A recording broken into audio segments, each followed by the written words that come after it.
church and for their community. They say they have long felt discriminated against, shunned by the church, but they now feel a level of welcome and acceptance that they attribute to Pope Francis. Francis spent the better part of his pontificate insisting that the Catholic Church must be a place of welcome. Todos, todos, todos, he used to say. These pilgrims now say they feel that. They have been participating in vigils, talks, and masses around Rome in these days, including one celebrated by an Italian bishop who drew a sustained standing ovation this morning when he told them it was time to restore to them the dignity that had been denied. I'm going to say a few words that are going to be a bit harsh and maybe blunt, but the truth hurts. A few weeks ago, the Vatican allowed the LGBTQ to enter the Basilica of St. Peter.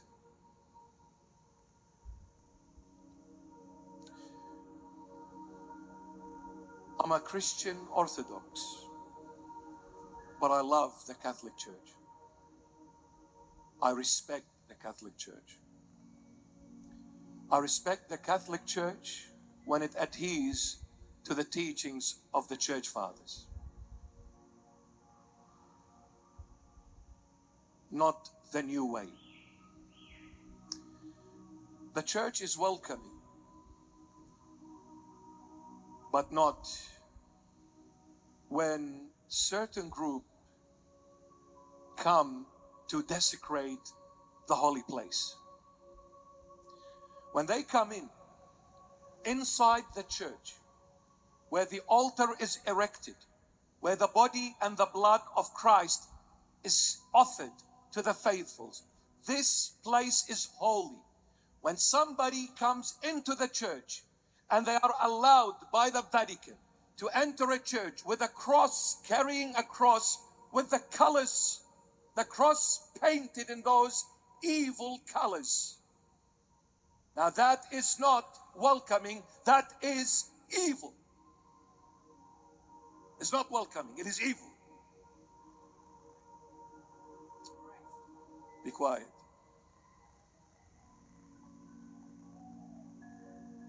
It is evil.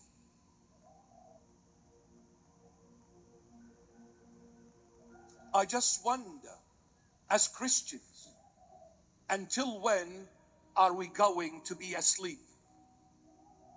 Until when are we going to be Judas Iscariot selling the Lord with 30 pieces of silver? Until when are we going to be bought with money? Until when?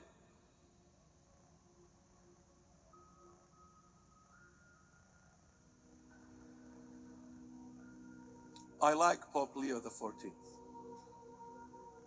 I pray for him always. In fact, I'll change the word like to love. But let me tell you one thing. Just because you're a pope, you can't do everything and anything. There is a lot of vicious wolves surrounding the pope within the Vatican. I just wonder who gave that authority and permission to desecrate the holy place. Coming, carrying a cross, carrying the cross which the Lord offered himself on that cross to save and redeem the entire world.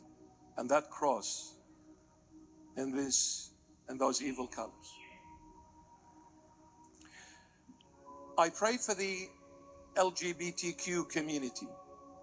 I pray for them. I love them. But I will never, ever accept that lifestyle. Ever. You know why?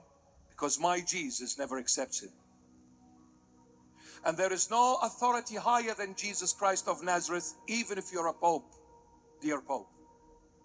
You don't have the authority to override what Christ rejects. You don't have that authority. The supreme authority is the head of the church, and the head is Christ, and will always be Christ. You are there by grace, not by worthiness, not by merits. You are there by grace, but Christ is the rightful owner by law. By law.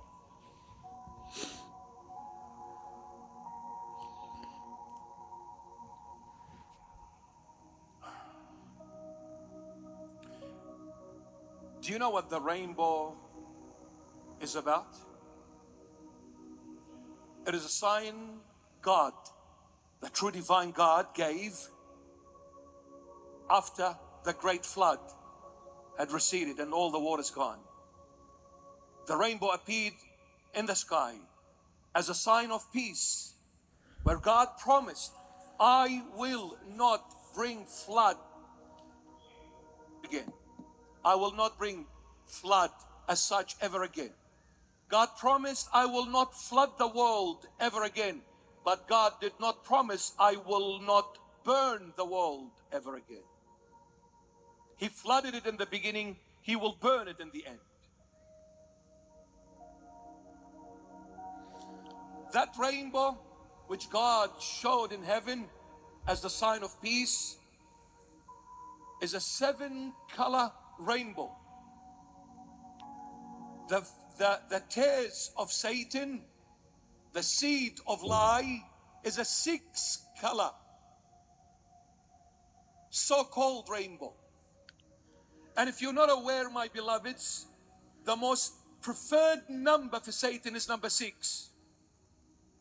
When you read in Revelation chapter 13, the name of that Antichrist is 666, because the Satan imitates God, but opposite way.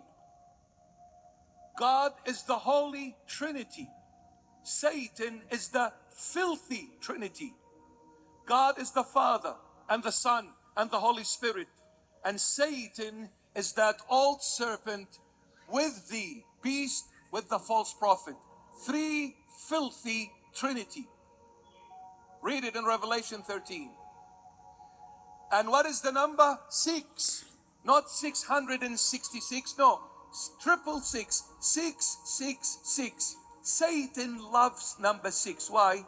Because 7 is perfection. 6 is imperfection. Short.